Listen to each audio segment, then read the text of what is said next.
Hi, good morning. ത്വമേവ മാതാ ച പിതാ ത്വമേവ ത്വമേവ ബന്ധുശ്ച സഖാ ത്വമേവ ത്വമേവ വിദ്യാ ദ്രവിണം ത്വമേവ ത്വമേവ സർവം മമ ദേവദേവ. ശ്രീമദ് ഭഗവത്ഗീത 9-ാമത്തെ അധ്യായം രാജവിദ്യ രാജഗുഹ്യയോഗം 7-ാമത്തെ ശ്ലോകമാണ് ചൊല്ലുന്നത്. സർവഭൂതാനി കൗന്ദേയ പ്രകൃതിം യാന്തി മാമികാം കൽപക്ഷയേ പുനസ്താനി കൽപാദോ വിസൃജാമ്യഹം. മലയാളം: കൽപക്ഷയത്തിൽ ഈ ഭൂതജാലമെന്നിൽ ലയിച്ചിടും കൽപ്പാദിയിലതെല്ലാം ഉത്ഭവിച്ചിടും അർജുന. 8-ാമത്തെ ശ്ലോകം കൂടെ വായിക്കാം. പ്രകൃതിം സ്വാമവഷ്ടഭ്യ വിസൃജാമി പുനഃ പുനഃ ഭൂതഗ്രാമമിമം കൃഷ്ണം അവശം പ്രകൃതിർവശാത്. മലയാളം: ഞാനെൻ പ്രകൃതിയൂന്നുന്നു പ്രകൃതിക്കടിമപ്പെടും ഭൂതവർഗത്തെ എല്ലാതും സൃഷ്ടിച്ചിടുന്നു ഇങ്ങുമേ. കൗന്ദേയ, അല്ലയോ അർജുന, കൽപക്ഷയെ കൽപ്പത്തിൻ്റെ അവസാനത്തിൽ സർവഭൂതാനി എല്ലാ ചരാചരങ്ങളും മാമികാം പ്രകൃതിം യാന്തി എൻ്റെ പ്രകൃതിയിൽ ലയിക്കുന്നു. പുനഃ വീണ്ടും കൽപ്പാദോ അടുത്ത കൽപ്പം തുടങ്ങുമ്പോൾ താനി അഹം അവയെ ഞാൻ വിസൃജാമി സൃഷ്ടിക്കുകയും ചെയ്യുന്നു. പ്രകൃതേഹേ വശാത് സ്വഭാവത്തിൻ്റെ ബലം കൊണ്ട് അവശം ഇമം കൃഷ്ണം ഒരു സ്വാതന്ത്ര്യമില്ലാത്ത ഈ മുഴുവൻ ഭൂതസമൂഹത്തെയും സ്വാം പ്രകൃതി അവഷ്ടഭ്യ എൻ്റെ പ്രകൃതിയെ കൊണ്ട് പുനഃ പുനഃ വിസൃജാമി ഞാൻ വീണ്ടും വീണ്ടും സൃഷ്ടിക്കുന്നു. അപ്പം നേരത്തെ ഒരു ചോദ്യം ചോദിച്ചിരുന്നു, ഈ സൃഷ്ടി എവിടെ നിന്നാണ് ഉണ്ടായതെന്ന്. ഞാൻ ഒന്നിലും ഇല്ലെന്നും ഞാൻ എല്ലാറ്റിലും ഉണ്ടെന്നും ആകാശവുമായും താരതമ്യം ചെയ്തിട്ട് നമ്മൾ പറഞ്ഞു. അപ്പോൾ പിന്നെ ഈ സൃഷ്ടികളൊക്കെ എവിടെ നിന്നാണ് ഉണ്ടായതെന്നുള്ള സംശയം. അപ്പോൾ പരമാത്മാവ് ചലിക്കുന്നില്ല, എന്നാൽ നാം കാണുന്ന സൃഷ്ടികളൊക്കെ എങ്ങനെയാണ് ഉണ്ടായതെന്ന് പറഞ്ഞാൽ നമ്മൾ ഇതിനു മുന്നിലുള്ള ശ്ലോകത്തിൽ എക്സ്പ്ലെയിൻ ചെയ്തതാണ്. ബ്രഹ്മാവിൻ്റെ കൽപ്പം എന്ന് പറഞ്ഞാൽ ബ്രഹ്മാവിൻ്റെ ഒരു പകലാണ്. അപ്പോൾ ആ പകൽ സമയത്താണ് സൃഷ്ടികൾ വരുന്നത്. പിന്നീട് അത് പകലിൻ്റെ അവസാനത്തിൽ എന്നിൽ തന്നെ ലയിക്കുന്നു. വീണ്ടും അടുത്ത കൽപ്പത്തിൽ ഞാൻ പ്രകൃതി മൂലം, അതായത് ഞാനൊരു ശക്തി സ്വരൂപിണിയാണ്. എൻ്റെ മായ എന്ന് പറയണത്, അല്ലെങ്കിൽ എൻ്റെ ശക്തി, എൻ്റെ പ്രകൃതിയെ സൃഷ്ടിക്കുന്നു. ആദ്യം ശക്തി സ്വരൂപിണിയാണ്. ആ പ്രകൃതിയാണ് നമ്മൾക്ക് ഈ പ്രപഞ്ചം സൃഷ്ടിക്കുന്നത്. അപ്പോൾ ഈ ജീവജാലങ്ങളെ മുഴുവൻ സൃഷ്ടിക്കുന്നത് എൻ്റെ ശക്തി സ്വരൂപിണിയായ ദേവിയാണ്. അപ്പോൾ എന്നെ അധിഷ്ഠാനമാക്കിയിട്ട്, അതായത് നേരത്തെ പറഞ്ഞ ഭൂമി തിരിയുന്ന അച്ചുതണ്ട് പോലെ ഞാനാണ് ആധാരം. എന്നെ ആധാരമാക്കിയിട്ട് ഞാൻ സൃഷ്ടിക്കുന്നതാണ് പ്രകൃതി. ആ പ്രകൃതിയിൽ നിന്നാണ് നേരത്തെ പറഞ്ഞ ഈ ജീവജാലങ്ങളുടെ മുഴുവനും സൃഷ്ടി തുടങ്ങുന്നത്.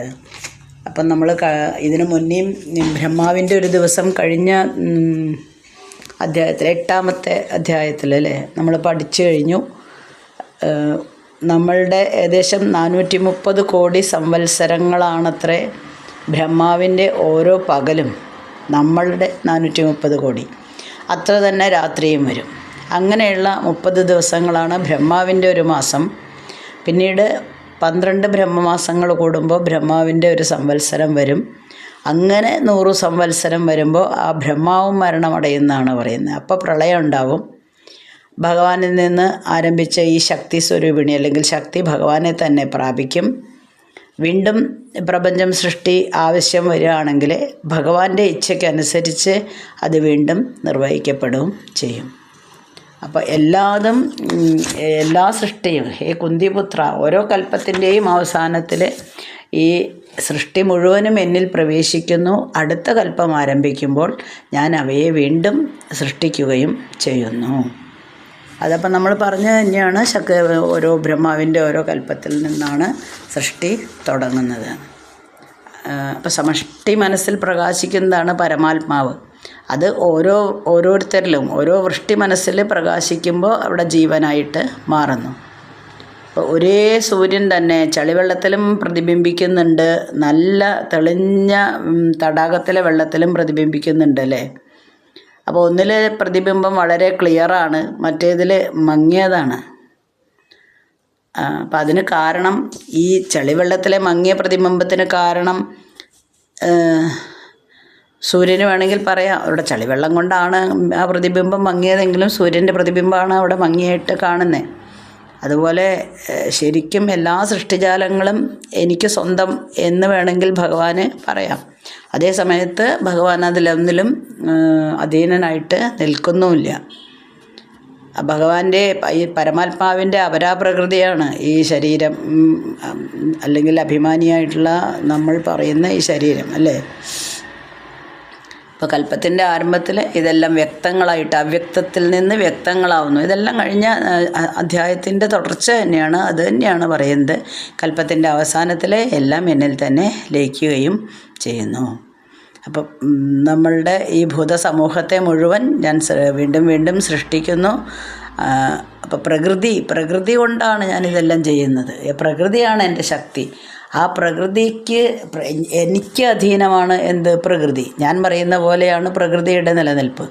ഇനി പ്രകൃതിക്ക് അധീനമാണ് എന്ത്? ഈ സർവചരാചരങ്ങളും പ്രകൃതിക്കോ അധീനമാണ്. അപ്പോൾ അത് 8ാമത്തെ ശ്ലോകം നമ്മൾ ചൊല്ലി.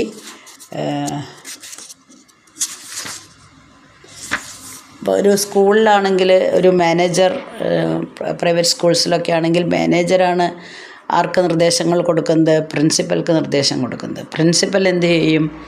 സാധാരണ ടീച്ചർമാർക്ക് നിർദ്ദേശം കൊടുക്കും. ടീച്ചർമാർ എന്ത് ചെയ്യും? കുട്ടികൾക്ക് നിർദ്ദേശം കൊടുക്കും. ഓരോരുത്തരും മറ്റുള്ളവരുടെ കൺട്രോളിലാണ്. അവർക്ക് അതിൽ നിന്ന് വിട്ടുപോകാനായിട്ട് മുഴുവനായിട്ടും സാധിക്കില്ല. പ്രിൻസിപ്പൽമാർ മാനേജർമാർക്ക് എതിര് പറയാൻ തുടങ്ങുകയാണെങ്കിൽ മിക്കവാറും പ്രിൻസിപ്പൽമാർ എന്തെങ്കിലും ട്രാൻസ്ഫർ കൊടുക്കും, അല്ലെങ്കിൽ അവരുടെ ജോലി തെറിക്കും, ഇന്നത്തെ ഭാഷയിൽ പറയുകയാണെങ്കിൽ. അതേപോലെ തന്നെയാണ് ടീച്ചർമാർ പ്രിൻസിപ്പലിനെതിരായിട്ട് നിൽക്കുകയാണെങ്കിലും അത് തന്നെ സംഭവിക്കും. അതേപോലെ ഞാനാണ് പ്രകൃതി സൃഷ്ടിക്കുന്നത്. ഈ പ്രകൃതിയിൽ നിന്നാണ് എന്തുണ്ടാവുന്നത്? ഈ സർവചരാചരങ്ങൾ, നമ്മൾ ഈ പ്രപഞ്ചം എന്ന് വിളിക്കുന്നത് മുഴുവനും പ്രകൃതിയുടെ കൺട്രോളിലാണ്. അപ്പോൾ അതിനനുസരിച്ച് മാത്രമേ അവയ്ക്ക് പ്രവർത്തിക്കാൻ പറ്റൂ. അപ്പോൾ ഫൈനലി ആരാണ്? ഞാൻ തന്നെയാണ്. അതേപോലെ തന്നെയല്ലേ സിനിമയുടെ കഥയെടുത്താലും കഥാകൃത്ത് എന്ത് പറയുന്നു അതിനനുസരിച്ച്. സംവിധായകനെ മാറ്റി നിർത്തി ആർക്കും അവനവൻ്റെ ഇഷ്ടത്തിന് അഭിനയിക്കാൻ പറ്റില്ല. ഒരു ചെറിയൊരു ഷോട്ടാണെങ്കിൽ പോലും കുറച്ചൊക്കെ ഫ്രീഡം കൊടുക്കുമെന്നല്ലാതെ അവർ പറയുന്നത് തന്നെയാണ് നമ്മൾ സംസാരമായിട്ട് അല്ലെങ്കിൽ നമ്മളുടെ ഒരു ഭാഷയായിട്ട് പ്രയോഗിക്കേണ്ടി വരിക. അപ്പോൾ എൻ്റെ സങ്കല്പത്തിനനുസരിച്ചാണ് ആര് കാര്യങ്ങൾ ചെയ്യുന്നത്? ഇവിടെ പ്രകൃതി കാര്യങ്ങൾ ചെയ്യുന്നത്. അപ്പോൾ ആ സൃഷ്ടികളിലെല്ലാം, പ്രകൃതിയുടെ സൃഷ്ടികളിലെല്ലാം ഞാൻ ജീവനായിട്ട് നിലനിൽക്കുന്നു. അപ്പോൾ എന്നിൽ നിന്നാണ് എല്ലാം ഉണ്ടായത് എന്ന് പറയുന്നതും ശരിയാണ്. എന്നാൽ അവയിലൊന്നും തന്നെ ഞാൻ നിലനിൽക്കുന്നില്ല എന്ന് പറയുന്നതും ശരി തന്നെ ആണ്. അപ്പോൾ ഒരു ഉറങ്ങുന്നൊരു സമയത്താണെങ്കിലേ, ഉറങ്ങിക്കിടക്കുമ്പോൾ ഇതിന് മുന്നേയും നമ്മളൊരു ഉദാഹരണം പറഞ്ഞു അല്ലേ, ഉറങ്ങുകയാണെങ്കിൽ അതിലേതാണ് ഡോക്ടർ, ഏതാണ് കള്ളൻ, അല്ലെങ്കിൽ ഏതാണ് എൻജിനീയർ എന്ന് നമുക്ക് തിരിച്ചറിയില്ല എന്ന്. അതേപോലെ തന്നെ ഒരു കള്ളനായിട്ടുള്ള ഒരാളും ഒരു ശ്രേഷ്ഠനായിട്ടുള്ള ഒരാളും ഉറങ്ങിക്കിടക്കുകയാവുമ്പം ഇതിൽ ഏതാണ് കള്ളൻ ഏതാണ് ശ്രേഷ്ഠൻ എന്ന് സാധാരണ മനസ്സിലാവില്ല. പ്രത്യേകിച്ച് അവരെ അറിയാത്തവർക്ക് മനസ്സിലാവില്ല. ഇനി ഉണർന്നു കഴിഞ്ഞാലോ കള്ളൻ്റേതായിട്ടുള്ള ജോലിക്ക് മാത്രമേ പോവുള്ളൂ. ശ്രേഷ്ഠമായിട്ടുള്ള ജോലികൾ അല്ലെങ്കിൽ മറ്റേ ആൾ ചെയ്യുന്ന ജോലികളൊന്നും അവർക്കറിയില്ല. അപ്പോൾ അയാളുടെ ജോലി എന്താണോ എന്നും അത് അയാൾ അനുഷ്ഠിക്കുന്നു. ശ്രേഷ്ഠനായിട്ടുള്ള ആളോ തൻ്റെ മാർഗത്തിൽ കൂടെ എനിക്ക് രാവിലെ എന്താണോ എനിക്ക് ചെയ്യേണ്ടത് ആ കാര്യങ്ങളാണ് ഞാൻ ചെയ്യുന്നത്. അപ്പോൾ ഉണർന്നിരിക്കുമ്പോൾ ഗാഠനിദ്രയിലുള്ളതുപോലെയല്ല നമ്മൾ ഉണർന്നു കഴിഞ്ഞാൽ അല്ലേ, രണ്ടുപേരും നിസ്സഹായരാണ്. എന്താ ചെയ്യുക? കള്ളനെ പോലെ അല്ലാതെ പെരുമാറാൻ പറ്റില്ല. നാളെ മുതൽ നീ ശ്രേഷ്ഠനായി പെരുമാറുമെന്ന് പറഞ്ഞാൽ പറ്റില്ല. അപ്പോൾ അവിടെ തങ്ങളിലുള്ള ഒരു വാസനയാണ് പ്രകൃതി. ആ വാസനയ്ക്ക് അധീരരാണ് ഈ രണ്ട് ആൾക്കാരും. അപ്പോൾ ആ വാസനകൾ നമ്മളിങ്ങനെ നിലനിർത്തി പോരുന്നു. പിന്നീട് അത് ആവിർഭവിച്ചു കഴിഞ്ഞാൽ അത് നിലനിൽക്കുന്നു. നിലനിന്ന് കഴിഞ്ഞ് അവസാനം അത് ലയിക്കുകയും ചെയ്യുന്നു. ഇത് ഒരു സൈക്കിള് പോലെ അല്ലേ, എപ്പോഴും വിസൃജാമി പുനഃ പുനഃ, എല്ലാം പരമാത്മാവിൽ നിന്നാണ് ഉണ്ടാവുന്നതും ലയിക്കുന്നതും.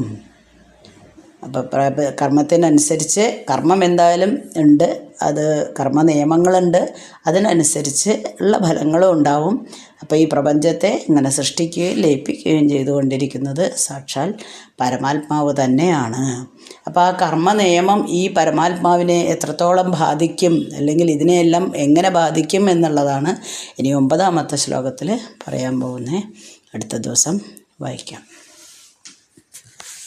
അസ്മിൻ പരാത്മന്നനുപാത്മകൽപ്പേ ത്വമിത്തമുത്ഥാപിതപത്മയോനി അനന്തഭൂമാമരോഗരാശിം നിരുന്ധിവാദാലയ വാസവിഷ്ണു.